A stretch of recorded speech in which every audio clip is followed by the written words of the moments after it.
All right, guys, welcome back to the Parlay Parlor, and this is the latest edition of Fresh Out the Freezer. Really rough night last night, but I think first, as a point of transparency, let's just have a brief recap of the past couple days that we've had. Saturday, pretty decent day. AD's debuted, Pascal Siakam. We won't focus too much on these. This is the past. Let's go to the present. I think it was a 1, 2, 3, 4, 5, 6 for 2 night. Then we go over to Super Bowl Sunday, Green Street. We love it. We go over to Monday. Again, I will consider it a Green Street. Michael Porter Jr. was voided, and Trey Murphy's threes unfortunately did chalk, but that was a bonus bet, so I'll consider Monday as a good day. But now let's go back to the latest and what happened last night. Not what I like to see. I think first and foremost, let's start off with Jalen Duren. The Pistons were up 67-29 at the half. I had some other parlays with Vucevic and any Bulls players, which was completely dead out of the water, but that didn't help our case at all with needing Jalen Duren to get 14 points. He was not needed at all. We're lucky he even got the 4. He got them both in the second half. Usher Thompson, luckily enough, like I said, normally between Usher and Amin, one of them are going to cash you a prop on any given night. Thank God he was the only Pistons player the only Pistons starter that cared. And he was able to cash us out before they pulled all the starters out early in the second half. Over in Indiana, I really wasn't expecting Precious Achiuwa the Knicks blew him out. The ending scoreline being only a 13-point deficit, don't let that fool you. I think they were up like 22 at some point. In any case, Precious, he had 18 by the third quarter, and then literally just got one more bucket and one, and was after that Thibodeau pulled the starters. I'll call it a bad beat. I'll call it a bad read. Honestly, I said from before that this was something that I would be looking at as an over, but considering that Miles Turner did end up being out, it wasn't meant to be. By proxy of that, Andrew Nembhard, the Knicks blew him out. Pacers, they really couldn't get much going. Nembhard himself only had 6 points and I think 2 assists to go with it. So he didn't facilitate or create much at all. So that takes our overall record on the night, 1-4. Oh, and I forgot to Tyus Jones. I really talked a lot about how that Memphis Grizzlies defense would be able to stack up on Phoenix, and they technically did. They won and they covered the spread, but the pace of the game was just a little bit too much for my liking, and of course, Tyus was able to get 7 assists by the early third quarter, ended up on a near double-double.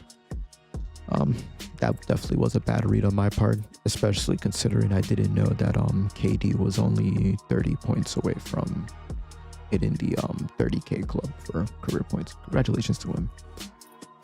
In any case, record 4-1 for the week. And with that, let's go on to the card for today. I'm gonna try to make these look better in the future, but I guess for a bit of transparency, here are the 4 straights that I'm going to be going with and how it will look together as a parlay. I think once alt lines are available, since these are all separate games, I think we are in a good spot to definitely juice these up a little bit. Even though it might not give us the best odds or most respectable odds, this might be a little bit of a nuke spot later on. All right, with the report taken care of, let's head off into tonight's card. Okay, this isn't really in corresponding order, but first pick that I really like tonight, AR-15 for 5 assists. Yes, I understand that a lot of props were busted on Monday by the blowout and the Lakers resting a lot of their starters in the fourth quarter. But I do think as they travel to Utah for the start of a little, well, not really a road trip since the All-Star break starts this weekend. They have 2 road games before the All-Star break. I do think that JJ Redick is going to try to get some momentum going with the guys, with the team before there is an 8-day break for the All-Star weekend. With that in case, I do think that Luka will try to score a little bit more. Especially I think LeBron will always be there and playing his role. He is on the injury report, but again, that's just for injury management. He's always on the injury report, and Luka Doncic as well. I do expect both of them to play, and even if they don't, and it's the AR-15 show again, I mean, we've seen what he's done when he's had to be the one to lead the team alone. The fact that we're getting this line juiced at 4.5 while we're not getting the best odds for it at -142, I like it. When we look at Utah's defense of assists to shooting guards, I mean, they're 27th in the league. And when we look at his head-to-head record with that, it's pretty comparable. We can ignore 2 relative blowouts. Oh, they were upset in this game. We can still ignore those though. I think every time, I mean, 3 out of the last 5 times he's played Utah, it's gone pretty well. Especially now that the Lake Show will probably have a little bit more a chip on their shoulder to close out the season, as they hope to have championship aspirations. I think giving Austin 5 assists is very easy money, and I think this is something that's going to be bumped up to 6 very soon once LeBron and Luka and the Lakers get a system going and they're all used to each other with the chemistry. If we look at the comparable odds that we get for 5 assists across the season, I mean, -229 last 10 games, -400 last 5, -150, and when we look at head-to-head, it's -150. Again, parlay fodder. I like the volume. Well, let's check the volume. I'm pretty sure the volume stacks up pretty well. Yeah, I mean, he's averaging 10, well, that's head-to-head. Look at his last 10 games. He's averaging 12 potential assists. We need him to convert 5 of these, and he converts them at a pretty high clip. These are either pick and rolls with LeBron, and these might be pick and rolls with Luka now. A swing out to someone in the corner for a 3, or a lob, or were formerly lobs with AD, but I guess now he can still lob with Roy and Jackson Hayes. Let's give some respect to the kid. All right, over to our next prop of the night. We have Jordan Poole. We do have the Wizards facing the Pacers on a back-to-back, so it is a little bit of a tricky spot, but I do think after the walloping the Knicks gave Indiana last night, for them to go to Washington to play the worst team in the league, I think they will see this as a good opportunity for them to want to capitalize, especially before the start of the All-Star weekend. I think there's going to be teams that just want to get to it, of course, if they're in tank mode.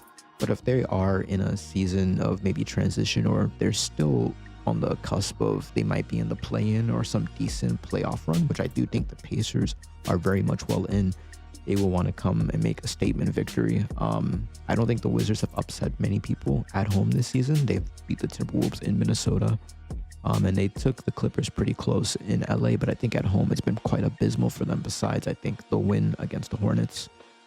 When we look at Jordan Poole making 4 threes, I mean, across the season, it's, of course, we get some variance, but 57%. When we look at head-to-head, we can really ignore last season, especially with Kyle Kuzma, and I guess this time with Kyle Kuzma as well, but even then, he's still only making 2 threes. When we look at the most recent games, he had that breakthrough game where he had 41 points, I think, against the Cavs, but then other than that, he's not getting anywhere near that line. Yeah, 3 against Brooklyn, 2 against Charlotte. You would expect that.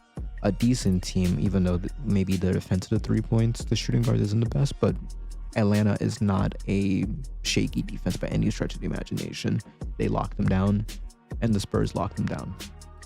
For a Pacers team that's ranking in the top 10 for defending 3-pointers as shooting guards, especially since last night, I think with Nembhard having an abysmal game, I think he will be marking Jordan Poole with some intensity to get his lick back. Volume, of course, may not be in our favor when he's jacking up 13 attempts a game, and we need him to get under 4. This stinks a little more of Trey Murphy, but this doesn't scream as much of a blowout as it is. This will be a tightly contested game. Can I look at the matchup real quick just to give an idea of the total? Yeah, 240. I mean, that's a relatively high total, one of the highest totals of the night, I think. And pretty high spread. So yeah, I mean, if the Pacers come through and blow these guys out, I think Wizards start resting people early. And the Wizards bench with Vukovic, or whatever, the one that's not Vucevic. They've been producing a lot recently. So I think if things aren't going well quickly, and Jordan Poole has tended to get into a bit of foul trouble early, this could swing in our favor. When we look at the comparable odds we can get for this, again, maybe not the best value that we're getting from the books, but hey, that's the game that we play at the end of the day. If we try to force our hand at getting plus EV every time, we're unfortunately throwing our hands into props that unfortunately we're hoping kind of are an outlier every now and again. But again, minus 400 in the last 5 games, minus 233 in the last 10 games. Head to head, again, infinite odds don't exist. And then if you go across the last 2 seasons when Kuzma was injured during spurts of it, we're getting parlay fodder for this. And another thing too, if we look at other shooting guards that recently played the Pacers, even Mikal Bridges, I mean, yeah, the Knicks blew the Pacers out, but he didn't make a single 3. And I almost took him for 2 threes on a separate card. Gabe Vincent 2 threes, Norman Powell, but I would say Norman Powell right now is in a better spot of it in his career, or I guess he's definitely a better player right now. Maybe Poole has the higher ceiling, but who's the better player right now? I would definitely say Norman Powell. He's a more confident player, and when he jacks up 12 threes, he's gonna make 4 of them. Jordan Poole, he does that. I'm not confident that he makes 4 of them. Other than that, I mean, when we look at that, there's only been 2 point guards in the last 10 games. Devin Vassell, outlier game in Paris. I think we ignore that. So let's lock that in. Jordan Poole under 4 threes. And to close it off, actually not to close it off, we only have 4 props today, and I am going with lower odds because I do want to show that if last night there's variance, I do want to apologize for that, but there were some bad reads on my part. So I think with today's slate, we're going to go with some tried and trusted cards, and we'll see how it goes. Dyson Daniels, I mean, 11 rebounds and assists. This is a line that we normally get at 11 and a half, maybe 12 and a half, like it was against the Wizards. We're facing a Knicks team that was on a back-to-back, and when Atlanta goes to Madison Square Garden, there's always drama, there's always controversy. They are competitive games. When we look at head-to-head, it does not look that much in our favor. I understand, but when we look at the injury report, the Hawks are dealing with a lot. Jalen Johnson's out for the season. Vic Kedry's out. Larry Nance is out. Trae Young is now a game-time decision. Dyson Daniels will need to facilitate, and he will need to do it all if they're going to have any chance in this game. I can see this line going up to 11.5. I can see it going up to 12.5. Get it now at 10.5. I like it. As long as he stays out of foul trouble, which he typically tends to do. And we've seen that his potential assists have gone up ever since Jalen Johnson has gone injured, and his potential rebounds are always there, and he converts them at a relatively respectable clip. We just need an 11 rebounds and assists. Why not us? If we look at supporting stats to complement this, if we look at similar point guards, we can ignore Trae Young because, the Hawks kind of, depending on the situation, if they go on ISO and how they set up the offense, Trae Young is a quasi point guard, shooting guard.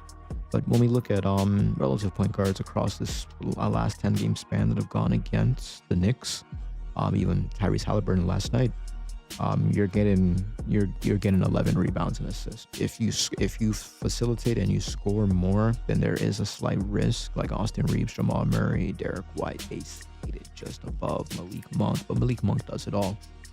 10 rebounds and assists on an Atlanta Hawks team that is just struggling to stay healthy. I like it. And to close it off, the man I just have a vendetta on, Nick Smith Jr. I'm surprised this line is not 1.5.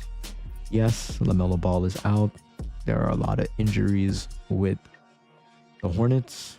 But again, besides this 3-game run when they were at home, I like my chances on Nick Smith Jr. going under.